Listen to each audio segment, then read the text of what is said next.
Another day in the Kiffin saga continues.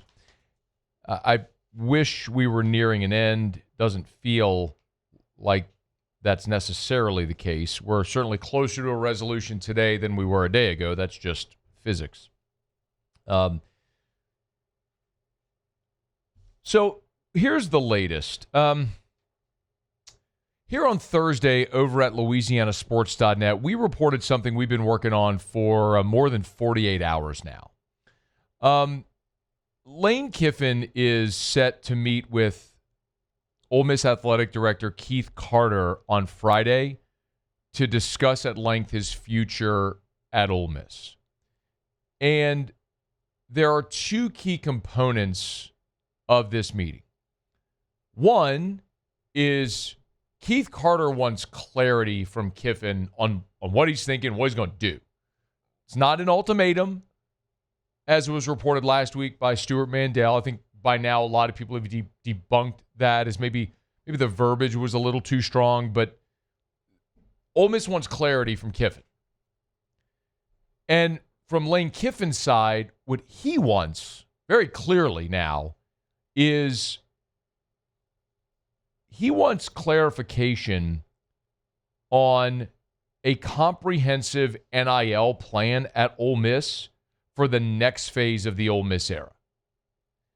That's the thing that could be the deciding factor here for Lane Kiffin. Look, as we followed this along, there's a few things that, and this story has really consumed almost every waking moment of my life. There's a few things that I think that I can accurately deduce at this point. And I'm going to say again here at 3:05 Central Time on this Thursday, I do not know if Lane Kiffin is going to stay at Ole Miss, if he's going to pick LSU. At this point, I'm pretty sure I can deduce he's not going to go to Florida, but I'll get to more of that in a second. But anything's possible. They could jump back in and make a run, and we'll see. But here's what I think is we know of certainty. And by the way, all this will dovetail into that Friday meeting. It'll make sense. Just give me a second to explain how this all dovetails together. I think Lane Kiffin, a month ago, assuredly, almost certainly thought he was going to be the next head coach at Florida. Florida was going to fire Billy Napier. I guess it fired Billy Napier. They were interested in him. He was interested in them. And two things have happened. And by the way, I think Florida very much felt this was and you saw some of those reports last weekend. Done deal, all the stuff from the Florida side. But two things have happened. Number one, LSU fired Brian Kelly. And so LSU got in the Lane Kiffin sweepstakes as well. And as Lane Kiffin has started to do his due diligence, asking in the professional community people's opinions that he trusts, they keep saying LSU is a better job than Florida. I'm talking about Nick Saban, Jimmy Sexton. People he trusts in the profession are steering him to LSU. I don't think that's a great surprise. So LSU came open. That's one. Two, Ole Miss is 10-1. That's a gigantic surprise. I think if you strapped Lane Kiffin to a lie detector, injected him with truth serum, he would have told you there's no way he thought this team, when last year's team was the one they dumped all the money in the portal and went 9-3, there's no way he thought this year's team with a Division II quarterback would be where they are right now. That they would have won at Oklahoma, beaten LSU, all the stuff, right? To where they're 10-1 and almost have a playoff spot locked up. Like if they were a 3-loss team right now, this would not even be a conversation. He'd be gone. I think this is something else we can deduce at this point is that the things that people have discussed that might be weighing on Lane Kiffin, like where his son is going to play high school football, I don't think that matters a lick in this. His wife's family being from Gainesville and his ex-wife having gone to Florida and her dad being a quarterback there, I don't think that matters a lick in this story. The more people that I have talked to in all sides of this, the clearer it is that Lane Kiffin, having been the son of a coach and spent his entire life in coaching, is making a decision singularly on one thing. Where can I go to win the most championships? That's it. Like that is going to be the thing that guides this decision for him. Not not where his kid's going to play high school. There was this chatter in 22 whenever he passed on Ole Miss that his daughter didn't want him to leave. Like, the stories I've heard recounted this week about that are jarring, but basically that had nothing to do with it. It was basically that Ole Miss had a better NIL plan than Auburn, and clearly that was the case. That's why I stayed. Nothing else. So I very much believe at this point Lane Kiffin wants to leave Ole Miss. I think he would pick LSU. I also think he wants to coach his team in the playoff. Ole Miss is not going to allow him to do that. That's something that I've said, that everybody said, we can all agree is a real thing at this point. So this comes to Friday. And I mentioned there's two parts of that meeting Friday. There's the part from Keith Carter wanting clarity, and he wants clarity for two reasons, and then Lane Kiffin wanting an NIL plan. Let's start with the Keith Carter component of it. Okay? Keith Carter wants clarity from Lane Kiffin for two reasons. First, because of the college football playoff. And this isn't in necessarily a particular order, but if you look at the college football playoff sort of bylines, actually they call it the protocol that the selection committee follows. There is a principle in there that reads, again, the committee will select teams using a process that distinguishes among otherwise comparable teams by considering what their considerations are. One of the considerations, other relevant factors such as unavailability of key players and coaches that may have affected a team's performance during the season or likely will affect its postseason performance. That is the Jordan Travis rule from Florida State a couple of years ago. Remember, Florida State was undefeated. Jordan Travis suffered that injury. They got left out of a 14 playoff. Essentially, Keith Carter wants to know, Lane, are you going to be with us? Because when that committee goes to pick the playoff teams, if Lane Kiffin isn't the coach, they can use that against Ole Miss to keep them out of the playoff. I know that sounds far-fetched, but Ole Miss is going to have to do some damage control and have a plan. By the way, I believe that plan would include Joe Judge as the interim head coach. Joe Judge, who was on Alabama's staff, was the head coach of the New York Giants, is on Ole Miss's staff, on Lane Kiffin's staff at Ole Miss. I think Joe Judge would be the interim head coach if it came to that. And that's probably a thing that I think they hope would pacify the committee. So that's one, is the playoff. Number two is if Lane Kiffin leaves, you have to hire a new coach. And we've talked about this a little bit already, but if Lane Kiffin leaves and they have to hire a new coach, the longer you wait, the longer or the more you risk missing out on whoever your top candidate would be. There was a lot of smoke a day ago about John Sumrall in Florida. Believe what you want. I don't have a great handle on that. I've heard a lot of different things. You could read what I can read and whatever. Is he interested? Is he not? Is there mutual? Were they using John Sumrall as a pawn for Kiffin? I don't know. I don't know the story. I'm telling you candidly, I don't know. But Florida is, it appears, starting to mobilize other options, as it appears to all that Lane Kiffin is slipping away from Florida. And he's either going to go to LSU or stay at Ole Miss. Well, what if Florida wants to hire John Sumrall? What if Auburn wants to hire John Sumrall? Ole Miss, some believe, would certainly be interested in John Sumrall. I've been told from people very close to that program that they would very much be interested in Sumrall, might even be at the top of their list. Well, you wait another week. What if John Sumrall takes the job at Auburn or takes the job at Florida or whatever? What if you want to talk to Eli Drinkwitz and he takes the Florida job or the Penn State job? I don't know. Or the LSU job. Who knows? Like, the point is, the longer you wait, the harder it becomes to, or the more you risk missing on a candidate that you want to hire while you're waiting on Lane Kiffin to make a decision. So from Keith Carter's perspective, he needs to get some finality and some clarity from Lane Kiffin for those two things.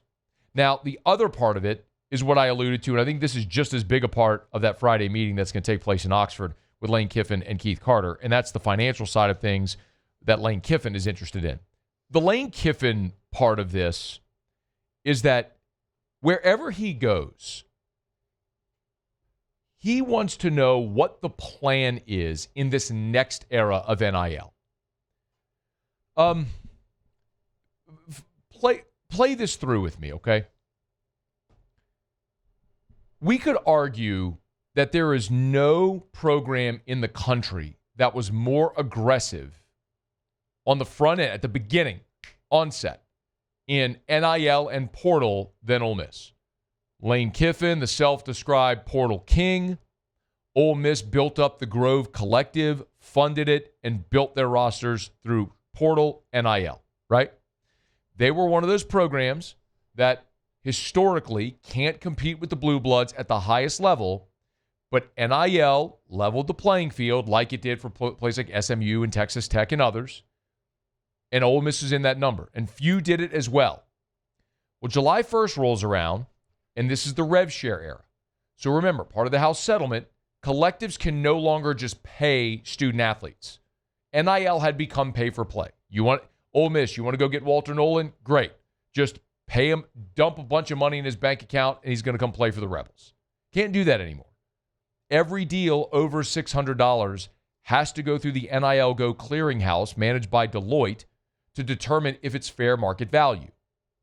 So you can't just pay a left guard $500,000 and the deliverable is, well, he poses for a picture in a social media post. It has to be fair market value as determined by the clearinghouse.